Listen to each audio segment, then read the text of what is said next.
Social മീഡിയയിൽ സജീവമാണ് മലയാളികളുടെ പ്രിയതാരമായ ഭാവന. ഫോട്ടോഷൂട്ട് ചിത്രങ്ങളും സുഹൃത്തുക്കൾക്കൊപ്പമുള്ള റീലുകളുമെല്ലാമായി ഭാവനയുടെ ഇൻസ്റ്റഗ്രാം പേജ് നിറഞ്ഞിരിക്കുകയാണ്. എന്നാൽ ഭർത്താവ് നവീനൊപ്പമുള്ള വളരെ കുറച്ച് ചിത്രങ്ങളെ ഭാവനയുടെ പേജിലുള്ളൂ. ഇതോടെ ഭാവനയും ഭർത്താവ് നവീനും തമ്മിൽ പ്രശ്നങ്ങളുണ്ടെന്നും വിവാഹമോചനത്തിലേക്ക് കാര്യങ്ങൾ എത്തിയിരിക്കുകയാണെന്ന തരത്തിൽ തമിഴ് മാധ്യമങ്ങളിലടക്കം വാർത്തകൾ പ്രചരിച്ചു. ഇത്തരം പ്രചാരണങ്ങളോട് ഭാവന പ്രതികരിച്ചിരിക്കുകയാണ്. പുതിയ ചിത്രത്തിന്റെ പ്രൊമോഷന്റെ ഭാഗമായി തമിഴ് മാധ്യമത്തിന് നൽകിയ അഭിമുഖത്തിലാണ് ഭാവനയുടെ പ്രതികരണം. എല്ലാ ദിവസവും സോഷ്യൽ മീഡിയയിൽ ഫോട്ടോകളിടുന്ന കപ്പിളല്ല തങ്ങൾ. യു ആർ മൈൻ എന്നൊക്കെ പറഞ്ഞ് ഫോട്ടോസ് ഇടുന്നത് തന്നെ കൊണ്ട് പറ്റുന്ന കാര്യമല്ല.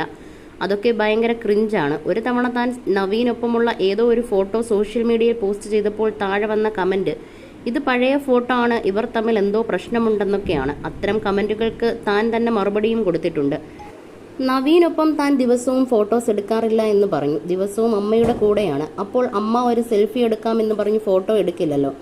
അങ്ങനെ ഒരു കാര്യം ആലോചിക്കാറേ ഇല്ല. ജീവിതത്തിലെ എല്ലാ കാര്യങ്ങളും സോഷ്യൽ മീഡിയയിലും പബ്ലിക്കിലും പറയാൻ താല്പര്യമുള്ള ആളല്ല താനെന്നും ഭാവന പറയുന്നു.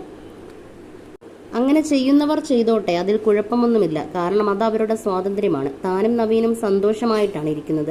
ഇനി എന്തെങ്കിലും ഉണ്ടെങ്കിൽ അത് താൻ തന്നെ പറയുന്നതായിരിക്കും. അല്ലാതെ പ്രൂവ് ചെയ്യാൻ വേണ്ടി മാത്രമായിട്ട് എന്തെങ്കിലും കാണിക്കാൻ പറ്റില്ല.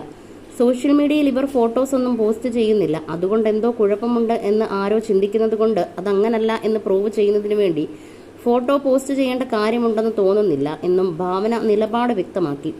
സിനിമ എന്താണ് പഠിപ്പിച്ചതെന്ന ചോദ്യത്തിന് ആരെയും എളുപ്പത്തിൽ വിശ്വസിക്കരുത് എന്നതാണെന്നും പക്ഷെ അത് ജീവിതം പഠിപ്പിച്ചതാണെന്നും ഭാവന പറഞ്ഞു. 15 വർഷങ്ങൾക്ക് മുൻപ് തന്നെ ഭാവന 50 ലക്ഷം പ്രതിഫലം വാങ്ങിക്കുമെന്ന താരമായിരുന്നു എന്ന ചോദ്യത്തിന് ഇല്ലെന്നായിരുന്നു ഭാവനയുടെ മറുപടി. പ്രതിഫലം സംബന്ധിച്ച എല്ലാ കാര്യങ്ങളും അന്ന് അച്ഛനായിരുന്നു കൈകാര്യം ചെയ്തിരുന്നത്. തനിക്ക് വേണ്ടതൊക്കെ വാങ്ങിത്തരും. ആ പ്രായത്തിൽ പണത്തെക്കുറിച്ചൊന്നും സീരിയസ് ആയിരുന്നില്ലെന്നും ഭാവന പറഞ്ഞു. ജീവിതത്തിൽ മുൻപുണ്ടായ പ്രശ്നങ്ങളുടെ ട്രോമയിൽ നിന്നും എങ്ങനെ പുറത്തു വരാമെന്നുള്ള ചോദ്യത്തിന് ഭാവനയുടെ മറുപടി ഇങ്ങനെ: ഓരോരുത്തരുടെയും ജീവിതാനുഭവങ്ങളും സാഹചര്യങ്ങളും വ്യത്യസ്തമാണ്. തനിക്കിവിടെ ഇരുന്ന് അങ്ങനെ ചെയ്താൽ മതി എന്ന് പറയാനാകില്ല. കാരണം അവരുടെ ജീവിതം, കുടുംബം, സാഹചര്യം എല്ലാം വ്യത്യസ്തമായിരിക്കും. അതുകൊണ്ട് തന്നെ ട്രോമയിൽ നിന്ന് പുറത്തു വരാനുള്ള എളുപ്പവഴി എന്നതൊന്നും പറയാനാകില്ല.